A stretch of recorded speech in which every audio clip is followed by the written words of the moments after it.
En la clase de hoy vamos a ver una aplicación de la catálisis en la ingeniería ambiental. A esta aplicación también se la denomina catálisis ambiental. El ejemplo que vamos a ver es la remediación de la contaminación atmosférica producida por óxidos de nitrógeno, NOx, generados por fuentes fijas. Bueno, para eso vamos a dar una breve definición de lo que es la contaminación, que es la degradación del medio ambiente. Es uno de los problemas ambientales más importantes que afectan a nuestro planeta y surge cuando por presencia cuantitativa o cualitativa de materia o energía se produce un desbalance ambiental.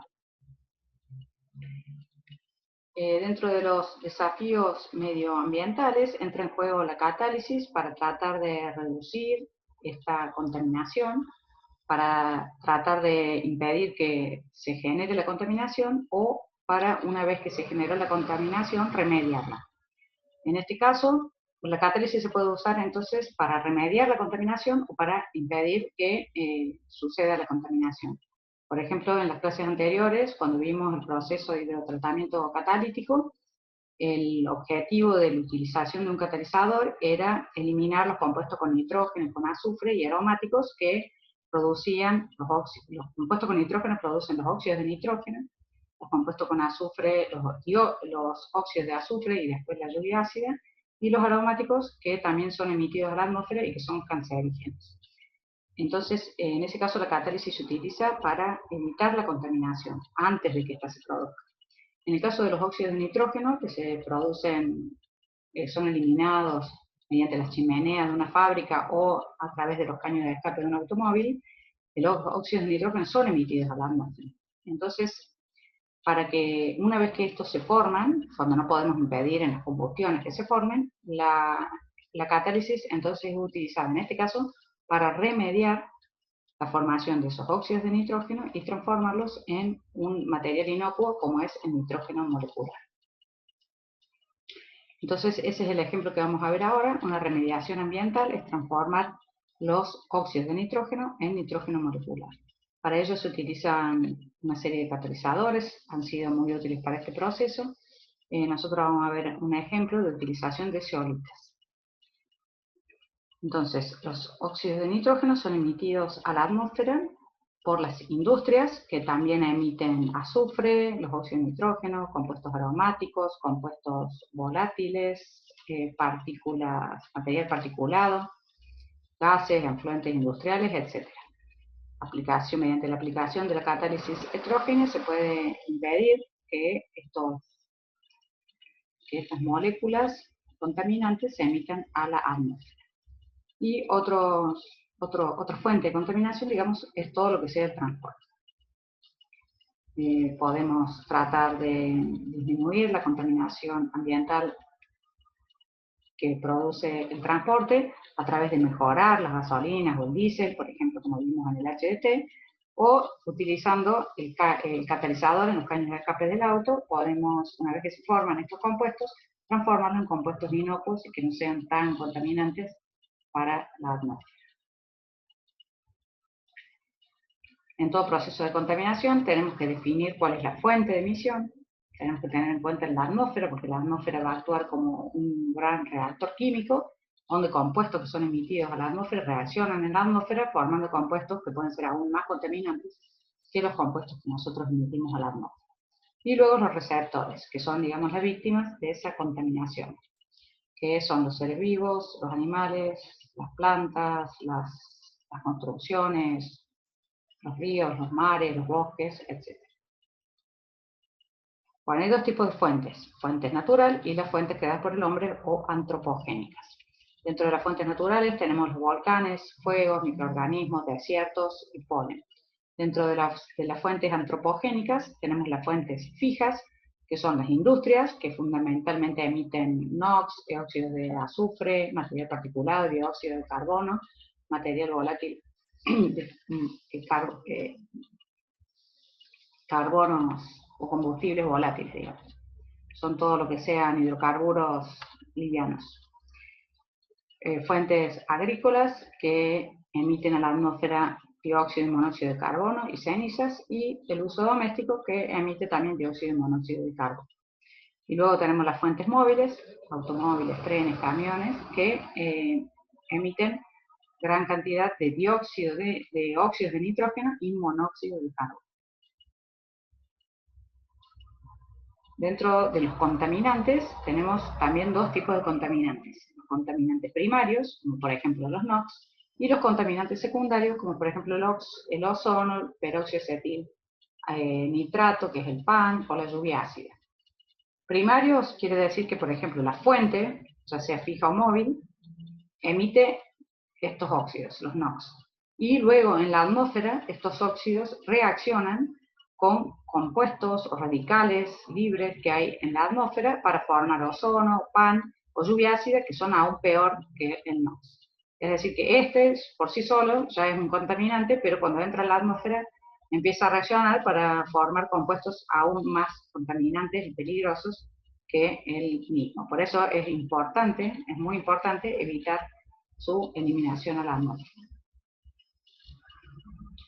Bueno, aparte de eso, ¿qué problemas pueden generar en el planeta la emisión de NOx?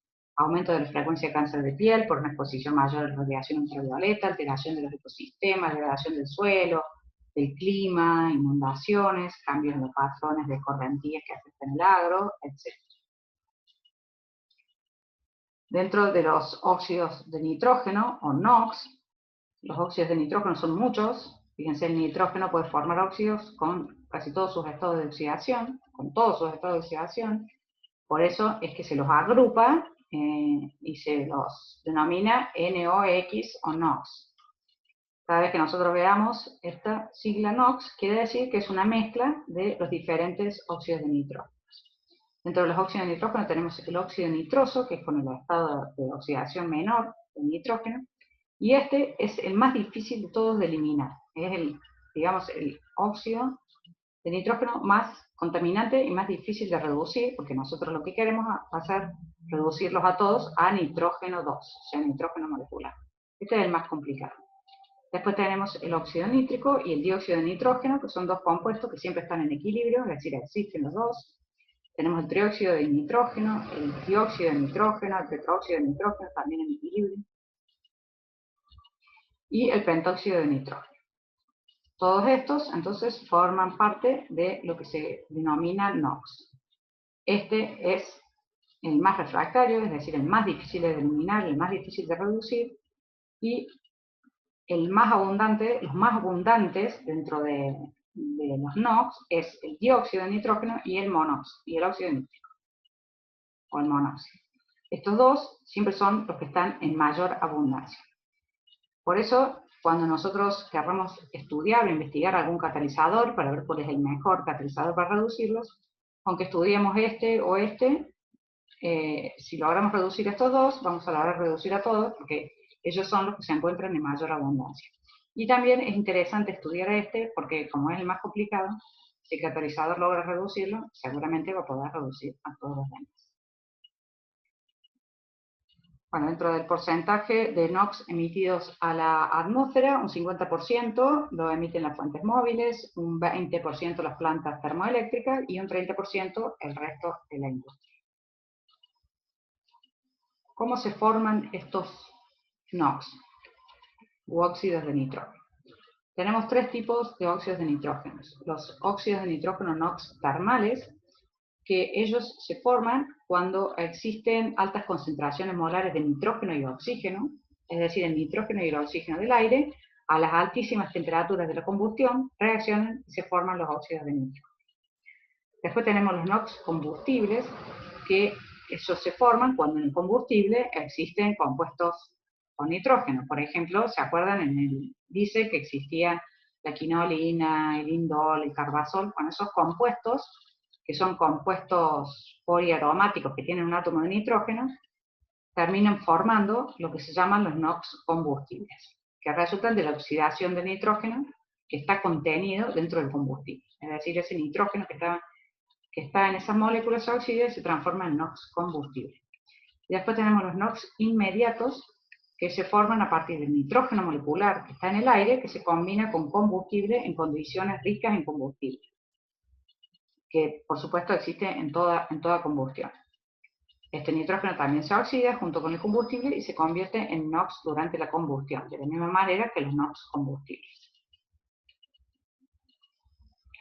Este es un gráfico de un seguimiento de las emisiones de NOx en Estados Unidos. Vemos que las zonas rojas donde hay mayor concentración de NOx se detectó. En Estados Unidos, esta parte, digamos, del país es donde están concentradas la mayor cantidad de las fábricas y de las industrias. Por lo tanto, es el lugar donde existe la mayor concentración de NOx, de emisiones de NOx. Y si vemos aquí, lo mismo para el ozono, el mismo lugar y los mismos lugares, digamos, la misma traza, tiene el ozono, y esto indica que el NOx forma ozono, que es un contaminante aún más dañino que los NOx. Bueno, dentro de los NOx dijimos que son todos los óxidos de nitrógeno, el monóxido y el dióxido son los más abundantes, por eso siempre son los más estudiados. Y existen dos técnicas para controlar las emisiones de NOx. Una son las medidas primarias, que es tratar de modificar una combustión de manera de emitir la menor cantidad posible de NOx. Utilizando, por ejemplo, quemadores de baja producción de NOx, recirculación de gases, requema de combustible o inyección de vapor. Después existen las medidas secundarias en las que está involucrada la catálisis ambiental, y que son procesos de absorción, descomposición catalítica y reducciones catalíticas. En estos tres procesos se utilizan catalizadores. En este caso solamente para adsorber sobre la superficie del catalizador y de ahí poder separar el material absorbido, o sea, los NOx absorbidos. Para ello se utiliza un absorbente, o sea, un material con tamaño de poro muy pequeño y con mucha área superficial. Otra forma es la descomposición catalítica, es decir, descomponer el compuesto en nitrógeno y en otras moléculas. Y el otro proceso es la reducción catalítica, que es transformar el NOx en nitrógeno molecular, y este es el que vamos a estudiar en esta clase, la reducción catalítica. La tecnología de reducción catalítica, o SCR, que se llama reducción catalítica selectiva, Selective Catalytic Reduction en inglés, es la tecnología, entonces, SCR, que es reducción catalítica selectiva, ya les voy a explicar por qué se llama así. Se desarrolló inicialmente en Japón a finales de los años 70 como una técnica de control de los NOx de postcombustión. La eficiencia de reducción de NOx a través de la tecnología SCR es más del 95%, es decir, prácticamente todos los NOx se pueden transformar en nitrógeno molecular.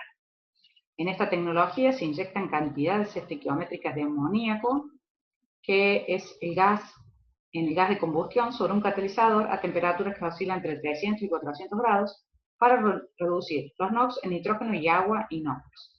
Es decir, la reacción es los NOx, que puede ser NO o NO2, se le agrega amoníaco más oxígeno y como productos van a dar nitrógeno molecular y agua. Fíjense que los dos productos de la reacción son dos productos inocuos. Y otra cosa interesante es que si nosotros todo el tiempo estamos hablando de que queremos reducir los óxidos de nitrógeno a nitrógeno, sin embargo, tenemos en esta reacción la presencia de oxígeno, que la presencia de oxígeno generalmente nos da una idea de que vamos a oxidar. Sin embargo, nosotros queremos reducir, pero como en todo proceso de combustión o gas de escape, ya sea en una chimenea, en una fuente fija, o en el gas de escape de un automóvil, siempre va a haber oxígeno, que es el oxígeno que se utiliza en la combustión. Es decir, que la reducción catalítica selectiva debe ser capaz de ocurrir en presencia de oxígeno. Esta es una característica particular de este proceso. Es una reducción catalítica selectiva que ocurre en presencia de oxígeno. Es una reducción porque el nitrógeno, con su estado de oxidación, va a ser reducido a nitrógeno cero. Es catalítica porque utiliza un catalizador, y es selectiva porque el agente reductor tiene que utilizarse selectivamente para reducir, y él no debe reaccionar con el oxígeno oxidándose.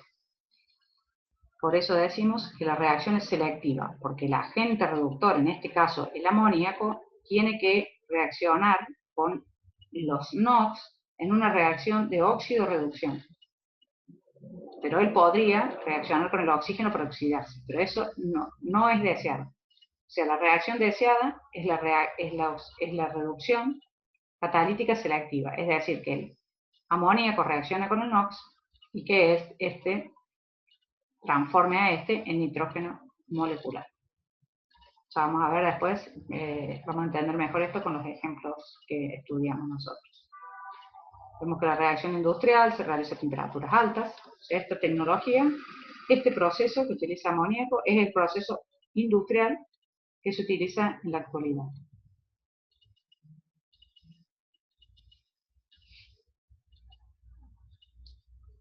Como el proceso industrial utiliza amoníaco, y ya vamos a ver cuáles son las desventajas de utilizar amoníaco, se está investigando para tratar de reemplazar el amoníaco por otro agente reductor que sea más inocuo y más efectivo que el amoníaco. La reducción del monóxido con amoníaco funciona bien en un pentóxido de vanadio con un soporte cerámico o metálico o carbón activado. La reducción del NO, del monóxido de nitrógeno, también puede realizarse con hidrógeno sobre catalizadores de metales nobles. Ya vimos en ejemplos anteriores que las hidrogenaciones son muy efectivas sobre catalizadores de metales nobles. También se puede reducir el NO con monóxido de carbono. Tanto el hidrógeno como el monóxido son muy buenos agentes reductores utilizando catalizadores de metales nobles. El problema del monóxido ya sabemos que es muy, aparte que se oxida rápidamente, es muy venenoso, entonces necesitamos trabajar en una atmósfera muy controlada y con muchas cuestiones de seguridad. Y la otra opción es la reacción de los óxidos de nitrógeno con hidrocarburos, utilizando metales con zeolitas como catalizadores. En este caso, este es el proceso que nosotros vamos a estudiar. Vamos a utilizar como agente reductor un hidrocarburo y como catalizador una zeolita. En el proceso industrial, la reducción catalítica selectiva que utiliza amoníaco como agente reductor nos presenta esta reacción, que si nosotros tenemos monóxido y dióxido de nitrógeno más 2 moléculas de amoníaco, vamos a obtener 2 moléculas de nitrógeno molecular más 3 moléculas de agua. Esta reacción ocurre utilizando catalizadores de metales preciosos a estas temperaturas, o metales de transición a temperaturas un poco más altas, o también zeolitas que pueden aguantar altas temperaturas. Las desventajas del proceso de SCR que utiliza amoníaco son las siguientes. Puede formarse como subproducto no deseado el óxido nitroso, que ya dijimos que este es el compuesto de nitrógeno más difícil de reducir, o sea que el amoníaco favorece un poco la formación de este compuesto, que después es difícil de reducir. Las otras cuestiones de desventajas que tiene el amoníaco tienen que ver con su propia naturaleza, por ejemplo, corrosión de los equipos, emisión de amoníaco no convertido a la atmósfera, o sea que estamos lejos de resolver el problema, lo estamos complicando emitiendo otro contaminante a la atmósfera. También la cuestión del transporte del amoníaco a las plantas industriales, almacenaje, posibles escapes. Durante la reacción se pueden formar sales de amonio a temperaturas inferiores a 200, que también son contaminantes que pueden ir en los efluentes, que pueden ir con el efluente y también generar otro problema de contaminación. Y lo otro es que, lo que les decía antes, que la reacción no sea selectiva y que se oxide el amoníaco con el oxígeno presente en el medio a temperaturas superiores a 300. O sea que el amoníaco se oxide, va a formar también NOx, o sea que estaríamos de nuevo, si trabajamos a temperaturas altas, en problemas. Por lo tanto, en los últimos años se está tratando de reemplazar el amoníaco por otros agentes reductores. Nosotros proponemos reemplazar el amoníaco por un hidrocarburo. A este proceso se lo conoce como HCSCR. Entonces se utilizan hidrocarburos como sustitutos del amoníaco. Estos hidrocarburos pueden ser metano, propano, butano. Y lo ventajoso de esta técnica es que estos gases o estos hidrocarburos pueden ser los mismos hidrocarburos que están presentes en los gases de escape. Entonces, muchas veces podríamos no necesitar de agregar un agente reductor extra, sino que usar los mismos compuestos que están en lo que salen del gas de escape o de la chimenea o del caño de escape del auto, que esos mismos compuestos que ya están presentes ahí sean los agentes reductores.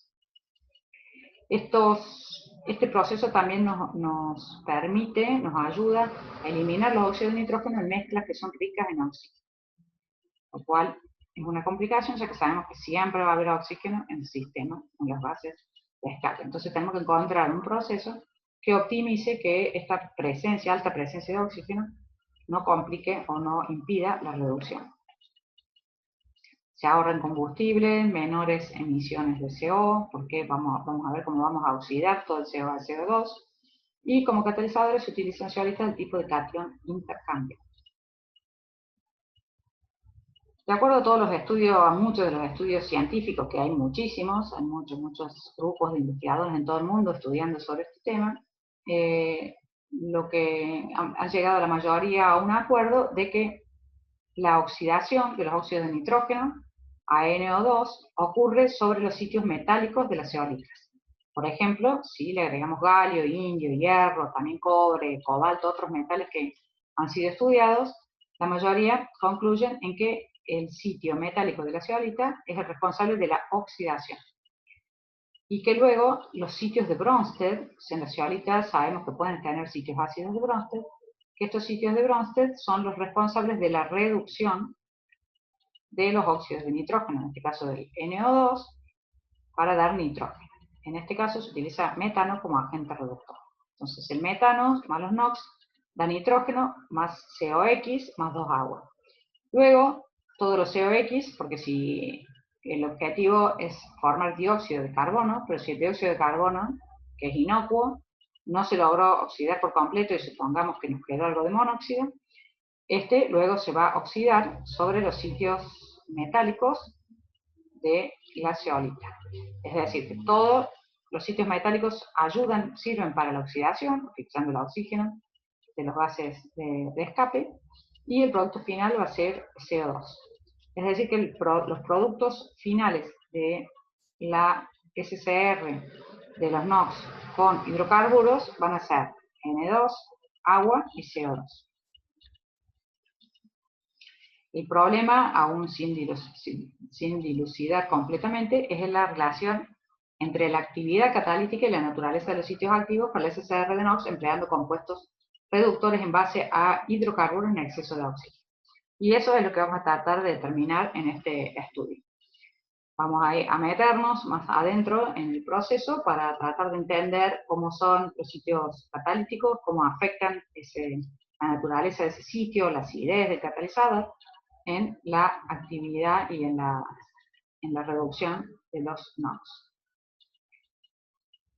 Nosotros estudiamos dos procesos, la SCR de los NOx sobre una zeolita de indio, 7CM5, y sobre una zeolita con hierro, 7CM11. La 7CM5 y la 7CM11 son muy parecidas estructuralmente. La única diferencia es que los canales de la 5 son sinusoidales y los canales de la 11 son perpendiculares, digamos. Se cruzan perpendiculares y estos se cruzan sinusoidales. Es decir, que podría haber una pequeña diferencia en la difusión de los productos por adentro de los canales. Y en este proceso entonces vamos a estudiar la diferencia de la naturaleza de los distintos metales que van a ser los sitios activos de la reacción. Estudiamos el indio y el hierro. Yo les voy a dar la filmina de los dos procesos, de los dos estudios, pero solamente les voy a explicar en el video la de indio. La SCR de hierro, seguramente se los voy a tomar en el parche. En nuestro caso, las muestras o el catalizador de indio 7CM5 se prepararon intercambiando una 7CM5 con amonio. La 7CM5 de la síntesis sale sódica. Si uno la intercambia con cloruro de amonio, se transforma en amónica. Y luego, a la amónica, nosotros podemos calcinarla y dejarla solamente protónica, pero antes de eso la vamos a intercambiar con cloruro de indio porque le queremos incorporar indio y protones. O sea, queremos que tengan los sitios metálicos de indio y también queremos que tenga algunos protones. Por eso la intercambiamos con cloruro de amonio y luego con cloruro de indio para incorporar los protones e indio. Que nos queda un catalizador bifuncional, es decir, con un sitio metálico y un sitio ácido. En estas gráficas están los resultados de la actividad catalítica del catalizador indio H, ZSM5, es decir, tiene sitios metálicos, tiene sitios de Bronsted y la estructura de la ZSM5, y las preparamos con diferente relación silicio-aluminio. Que la matriz zeolítica tenga distinta relación silicio-aluminio me va a implicar que los tres catalizadores tienen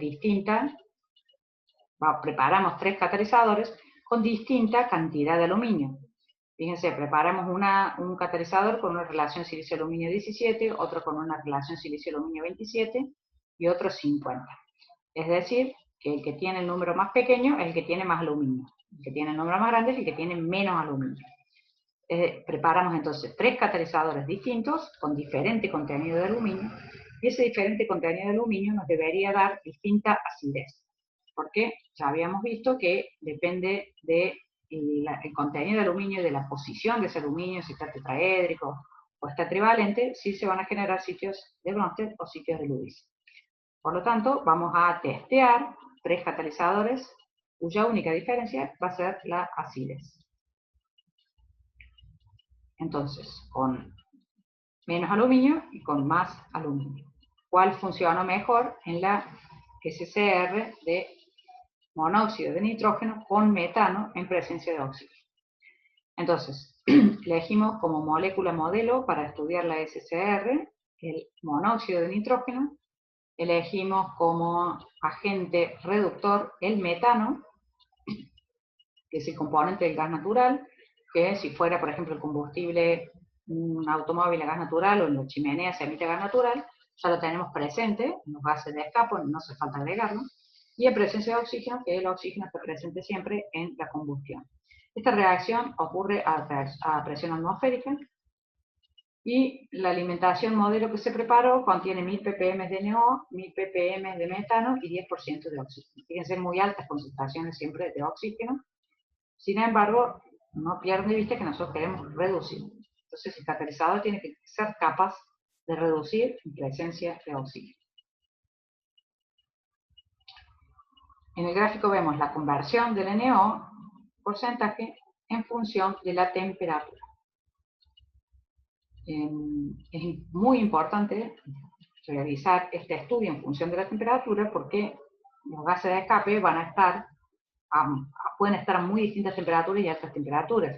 Entonces es importante saber a qué temperatura es más eficiente la reducción y a qué temperatura no ocurre, para saber si tenemos que enfriar esos gases de escape o no. Es muy importante obtener el resultado de la conversión de los NOx en función de la temperatura. En este gráfico presentamos la conversión de NO en función de la temperatura, y en este gráfico presentamos la conversión del metano en función de la temperatura. Es decir, ¿qué le pasa? Vamos a ver qué le pasa a los dos reactivos. En el caso de los NOx, en este tema en particular, como si nosotros no lo transformamos en N2, no hemos resuelto ningún problema, podemos convertirlo el NO en N2, en cualquiera de otro óxido, y con eso no solucionamos el problema, es decir, no logramos la reducción a nitrógeno molecular. Entonces, arbitrariamente, en todos los trabajos científicos, cuando nosotros decimos conversión de NO, por ejemplo, aquí se convirtió el 80%, significa que se convirtió todo a N2. No se grafica. En general, como yo les explicaba en clases anteriores, cuando hablamos de tetralino, fenantreno, naftaleno, cuando un compuesto deja de ser otro, decimos que deja de ser el mismo. Cuando un compuesto deja de ser el mismo, decimos que se convirtió, que en realidad es así, se convirtió. No significa que se haya convertido lo que uno desea. En este caso, cada vez que ustedes vean en un paper o en un artículo o en algún lugar un gráfico de este tipo de conversión de NOx en función de la temperatura, sí o sí significa que se convirtió a N2. Si no, no se grafica, no se convirtió. Todo lo que no se haya convertido a N2 queda como que no se convirtió. Entonces aquí sí este catalizador decimos que convirtió a esta temperatura un 80%, ese 80% es N2. Y el resto, sin convertir, no sabemos con qué óxido de nitrógeno puede haber quedado, pero sí nos aseguramos que aquí un 80% se formó de N2. Esto es para este caso particular. Nada más que en este tema, arbitrariamente, los científicos han decidido que conversión de NO significa eso. Si no, habría que agregar acá conversión de NO a N2 o expresarlo en función de rendimiento a N2. Habría otra forma que sea más clara. Pero bueno, creo que ya les queda claro que esto es conversión de NO a N2. Bueno, ahora vamos a ver cuál es el catalizador que mejor funciona y a qué temperatura. Vemos que el catalizador silicio-aluminio 27 dio una conversión muchísimo más alta con respecto al catalizador silicio-aluminio 17 y silicio-aluminio 50. Quiere decir que el que tiene un contenido de aluminio intermedio fue el que mejor funcionó para esta reacción. Y la temperatura del máximo es más o menos de 550. A temperaturas menores convierte menos para los tres catalizadores y a temperaturas mayores la conversión cae. En este tipo de gráfica no siempre ocurre o no ocurría en los ejemplos que vimos anteriores. Nosotros acá vemos un máximo. Tenemos que tratar de explicar cuando vemos un máximo por qué tenemos un máximo y qué pasa después, por qué baja la conversión a mayores temperaturas. Acá, si pensamos un poco, a medida que aumenta la temperatura, la conversión aumenta. Para los tres catalizadores pasa lo mismo. A medida que aumenta la temperatura, la conversión aumenta y llega a una cierta temperatura en la que alcanzamos un máximo de conversión y luego empieza a disminuir. Para entender esto, tenemos que ver el otro gráfico, es decir, qué le pasa al coreactante o al agente reductor. Para lo mismo ocurre aquí, la conversión de metano es a CO2, es decir, conversión de metano a CO2, no a monóxido ni a ningún otro hidrocarburo. Conversión de metano a CO2, es decir, problema resuelto, lo obtenemos casi el 100% del metano con los tres catalizadores a distintas temperaturas se alcanzan. Es decir, que el metano se oxida todo a CO2, lo cual es lo que nosotros queremos. No queremos que salga metano en la atmósfera, sino que preferimos que salga el CO2. En este caso no sería un gas tan inocuo, pero si usáramos otro hidrocarburo como agente reductor o el amoníaco, siempre queremos que se convierta, digamos, todo a productos inocuos. Vemos que el catalizador que tiene la relación silicio-aluminio 27 es el que se convirtió más rápido, es decir, a menor temperatura, 550, y luego los catalizadores con más contenido de aluminio y con menos contenido de aluminio. Bueno, aquí lo que nosotros vemos es que a 550 el metano ya se ha oxidado todo. Entonces, ¿qué es lo que ocurre a mayor temperatura? Que el NO, la conversión de NO baja. Y esto lo que ocurre es que como el metano se ha oxidado todo, el metano se oxidó a 550, ya se oxidó a CO2, no hay más metano para reducir a los óxidos de nitrógeno. Ya no hay más metano. Entonces, los óxidos de nitrógeno ahora empiezan a reaccionar con el oxígeno y se vuelven a oxidar. Por eso es que la conversión a nitrógeno molecular baja. Es decir, cuando se alcanza el máximo, la reacción es selectiva. Es una reducción catalítica selectiva. Porque acá el NO reacciona con el metano. Una vez que se alcanza el máximo, el metano se acabó, se consumió, se oxidó y ya no tenemos más metano, tenemos dióxido de carbono, entonces el oxígeno que está presente en el sistema de reacción empieza a reaccionar con los NOx para oxidarlo y hacer bajar la conversión. Entonces, a partir del máximo, para mayores temperaturas, la reacción deja de ser selectiva y ya no es útil. Esta reacción funciona mientras es una reducción catalítica selectiva. Repito, la reacción va a ser óptima cuando el NO o los NOx reaccionen con el agente reductor, con el metano. Mientras ellos reaccionan entre ellos, uno reduce al otro y el agente oxidante que es el NOx, es el que oxida el metano. A partir de temperaturas altas, ya el metano o a los NOx los empieza a oxidar el oxígeno. Y eso no lo queremos. O sea, lo que uno quiere es que el metano reaccione con el NO y que el oxígeno no tenga injerencia hasta la mayor temperatura posible. A temperaturas más altas es imposible de lograr esto y el oxígeno ya empieza a oxidar todo. Entonces, reacción catalítica es una reducción, porque vamos a reducir los óxidos de nitrógeno a nitrógeno, es catalítica porque usamos un catalizador, y es selectiva porque nosotros queremos que la redox sea selectivamente entre estos dos, y que el oxígeno no intervenga hasta la temperatura más alta que se pueda. Una vez que el oxígeno empieza a oxidar a los NOx o empieza a oxidar al metano, la reacción ya no sirve. No sirve porque los NOx se van a quedar oxidados. Bueno, este es un recordatorio de cómo eran los sitios de Bronsted y los sitios de Lewis, de una zeolita. Sitios de Bronsted, debido al aluminio, cuando el aluminio está tetraédrico, sabemos que el cuarto de aluminio, al ser trivalente, al tener un par de electrones extra, genera una carga negativa que es compensada por un protón.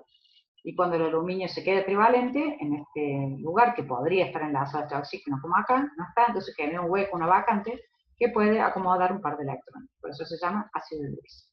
Entonces, ácido de Bronsted es una especie capaz de ceder un protón, y un ácido de Lewis es una especie capaz de recibir un par de electrones. Para saber qué acidez tienen nuestras zeolitas, las tres que preparamos con distinta relación silicio-aluminio, vamos a caracterizarla mediante la absorción y la desorción de piridina mediante FTIR, o sea, infrarrojo con transformada de Fourier. La piridina se absorbe sobre el catalizador en un sistema vacío, cerrado, se absorben los vapores de piridina, se absorbe sobre la superficie del catalizador y luego se la empieza a desorber. Se la desorbe a distintas temperaturas, 250, 350 y 400, y dependiendo la cantidad de piridina que quedó absorbida sobre el catalizador a las distintas temperaturas, nosotros podemos determinar cuántos ácidos de Bronsted y de Lewis hay a distintas temperaturas.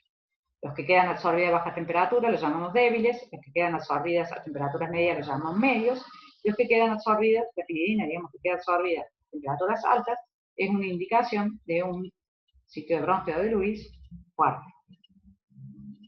Esto se ve a través de los espectros de la FTIR de piridina, que ya lo vimos en clases anteriores.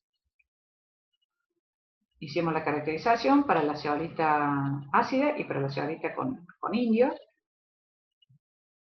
Y esto, en este caso, calculamos una relación Bronsted-Lewis a las tres temperaturas de desorción.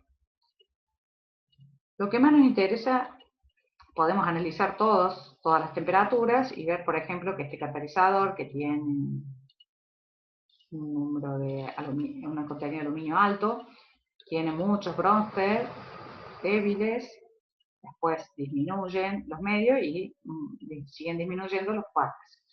La muestra que tiene un contenido medio de aluminio tiene muchos débiles, todavía tiene bastantes intermedios y le queda una gran cantidad de sitios fuertes. En el caso de la C, vemos que tiene muchos sitios débiles y luego muy poquitos sitios medios y fuertes. Esto quiere decir que la muestra que tiene un contenido de aluminio intermedio es la que tiene mayor sitios de ácidos de Bronsted fuertes. Si uno relaciona el contenido de aluminio en toda la matriz del silicio, uno esperaría que cuando hay poquito aluminio haya poca acidez y cuando hay mucho aluminio haya mucha acidez. Sin embargo, nosotros vemos que el que tiene contenido de aluminio medio es el que tiene más acidez. Y esto es porque se explica así, digamos, si hay poco aluminio, es lógico que se generen pocos aluminios tetraédricos o trivalentes, porque hay pocos. Entonces, una baja concentración de aluminio me da baja acidez, lo cual es lógico. Sin embargo, cuando nosotros agregamos un contenido de aluminio muy, muy alto, ese contenido de aluminio es más de lo que la matriz, digamos, puede soportar.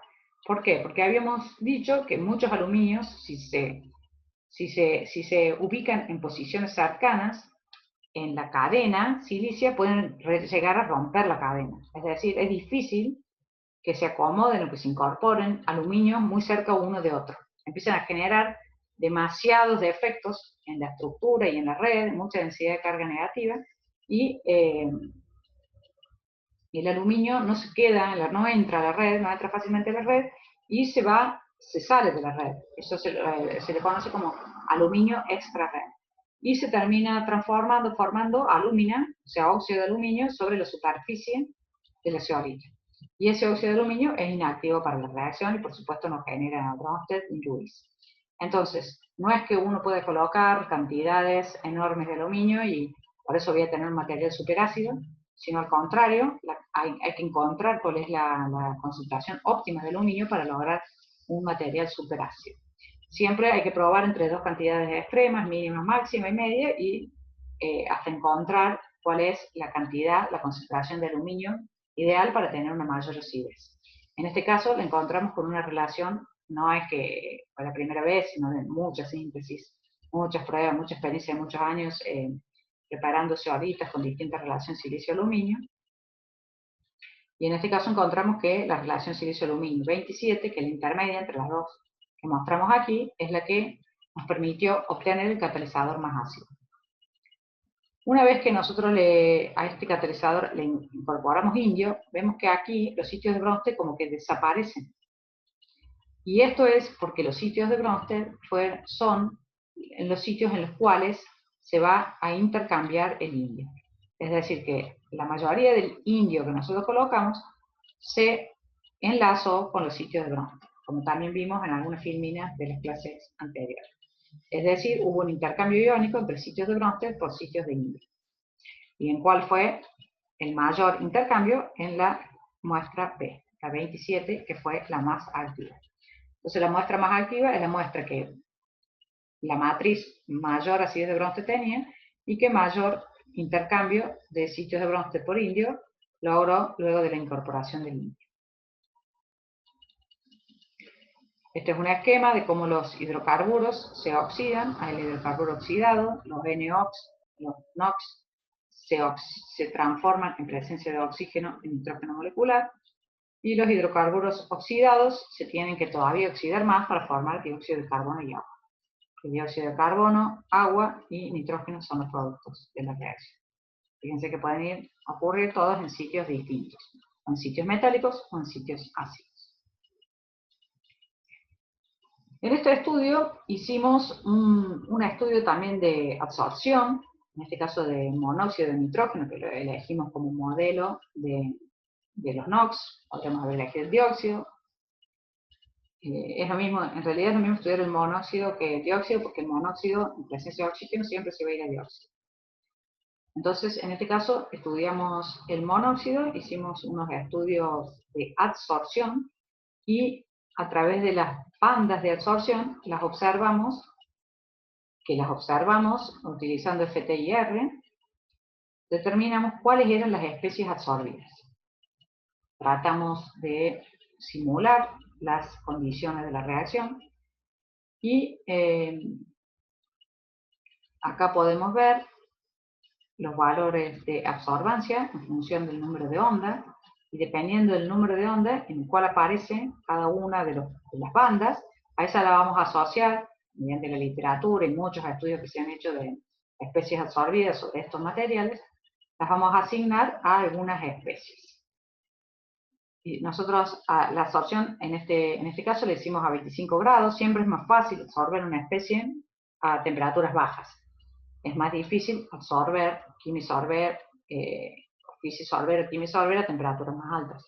Por eso después voy a mostrar cómo quedan estos espectros a temperaturas más altas. Catalizador de nuevo, el indio CPSM5, que es el indio H, que acá me falta el H. En los espectros A, B y C es el catalizador que tiene sus propias bandas que corresponden a los stretching del silicio, oxígeno, silicio, stretching simétricos, asimétricos. Son las bandas características de la zeolita. Lo que nos importa son las bandas nuevas que aparecen una vez que realizamos la adsorción. y que son la banda a 1680, 1622 y 1575. Son estas tres. Estas tres fueron atribuidas, repito, a través de literatura, de cotejar con la literatura muchos otros artículos, y se determinó, se asignó la banda a 1680, que aparece en los tres catalizadores, como especie de nitrato absorbida sobre los sitios de Bronsted. La de 1622 es una especie oxígeno-nitrógeno-oxígeno sobre un sitio de indio, y la banda 1575 es una especie NO2 sobre un sitio de indio. La diferencia entre estas dos es que esta especie está unida a través del oxígeno sobre el sitio de indio, y esta especie está unida a través del nitrógeno sobre el sitio de indio. El mismo estudio se hizo a 400 grados, porque como la temperatura de esta reacción, habíamos dicho que el máximo era 550 grados, para tener más idea de cuáles son las especies absorbidas, es mejor hacerlo a una temperatura más cercana a la temperatura de reacción. Entonces se revisó la absorción de las especies a una temperatura más alta, más cercana a la temperatura de reducción. Las especies que nosotros observamos que aún quedan absorbidas a esta temperatura, seguramente van a ser las especies intermediarias de la reacción. Este estudio se hace con el objetivo de determinar cuáles son las especies intermediarias de la reacción, y de esta manera poder tener una noción de cómo es el mecanismo de la reacción. Para eso se realizó un estudio de coabsorción, es decir, absorber juntos el monóxido, el metano y el oxígeno sobre la ciarrita de indio, y lo hicimos a 400, a B y C transabsorbidas a 25,